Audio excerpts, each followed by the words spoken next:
तो मैं कह रहा था कि खानदान का संस्कार, तो ये खानदान का संस्कार होता है, माँ बाप का त्याग होता है, और जो सबसे अहम चीज होता है ईमानदारी का पैसा।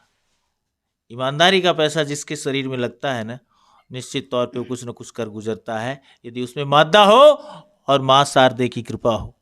अच्छा सर, एक बात बताइए सर, कुछ दिन बीते दिन पहले मैं एक न्यूज़ में देखा करता था कि आपके पीछे और आपके जो घरेलू विवाद था उसमें जमीन विवाद चल रहा था जी। आपके बारे में कुछ, आप उसके बारे में कुछ कहना चाहेंगे? वो मुद्दा का क्या हुआ अभी तक? उसके पीछे का प्रशासनिक जो है कार्रवाई या फिर जस्टिस, ऐसा क्या मतलब देखने को मिला अभी तक?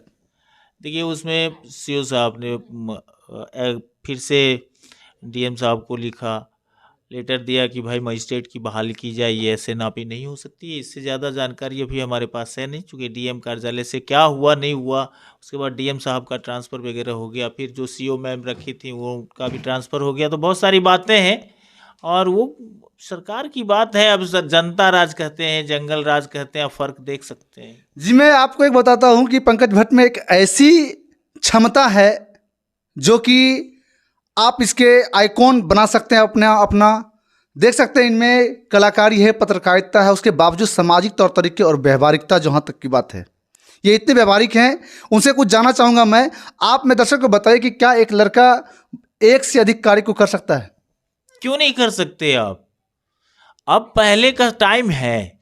अब देखिए जो लोग, अब हमारे यहाँ, हमारे बिहार की तो बात अलग है कि भाई एक आदमी कमाता है, 5 आदमी बैठ के खाता है। आप महाराष्ट्र में चले जाइए, हमने देखा अपनी आंखों से कि एक बैंक में एम्प्लॉई था, बैंक एम्प्लॉई व्यक्ति था, और वो व्यक्ति सुबह में पेपर लोगों के मोहल्ले में बांट आता था और शाम को आता था तो रेड़ियाँ लगाता था और किस्म किस्म के कुछ कुछ बेचता था, और टाइम अपना सोने का टाइम उसका फिक्स था, सोता था। फिर कल से सुबह से फिर वो पेपर बांटेगा, ये करेगा। हमारे यहाँ तो एक चौकीदार की नौकरी हो जाती है तो 5 कुर्सी पहले खरीदा करके आता है और 5 व्यक्ति बैठिए, हम आपको चाय पिलाएंगे, क्योंकि हम नौकरी वाला आदमी हैं।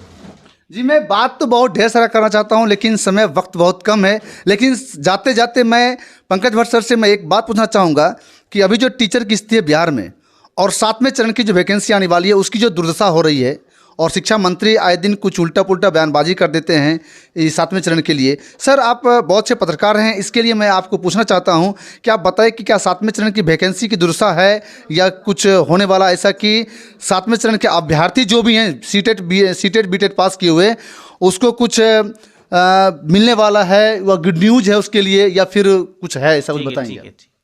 आपका सीधा मतलब है कि जो बहाली होने वाला था उसके लिए क्या सब हुआ है, सरकार का क्या रुख है, चूँकि आप उस हिसाब से बात सवाल सब मैं ऐसा समझ पा रहा हूँ।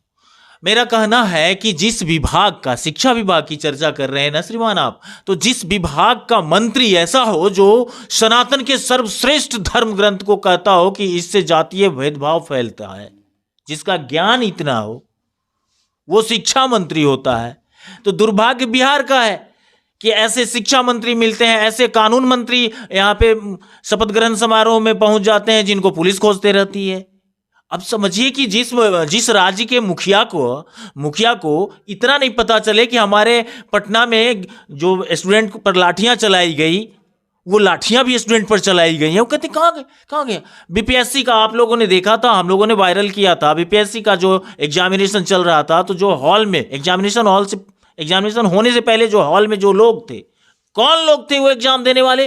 क्यों नहीं वो मामला सामने आया? ये जातीय जनगणना को लेकर के पैदल दिल्ली चलने की बात करते हैं, लेकिन कभी स्टूडेंट के बारे में सोचते? इन्होंने कहा था, तेजस्वी यादव ने अपने मन से घोषणा किया था कि जिस दिन हमारी सरकार हो जाएगी उस दिन कैबिनेट के पहले बैठक में हम 10 लाख नौकरी देंगे। कहां गया इनका नौकरी? कहां गया नौकरी? भाई साहब, आप समझिए इस चीज को, आने वाले 5 साल में न लालू होंगे, न नीतीश होंगे, न जीतन राम मांझी होंगे। क्या आप तेजस्वी और तेज प्रताप के बहाने बिहार को छोड़ेंगे? क्या बात करते हैं? कोई बहाली नहीं है। आपकी स्थिति है जीने लायक तो जिए, वरना भगवान भरोसे। इन्होंने साफ स्पष्ट कर दिया कि 7वें चरण की वैकेंसी जो भगवान भरोसे है। अभ्यर्थी से आग्रह है कि वो अपने क्वालिटी को कायम रखें, धैर्यपूर्वक बने रहें और शिक्षा से जुड़े रहें। मैं आपको आगे की खबर से हमेशा रखूंगा अपडेट। आप बने रहें सोशल मीडिया के साथ। मैं राजेंद्र भट्ट, नमस्कार।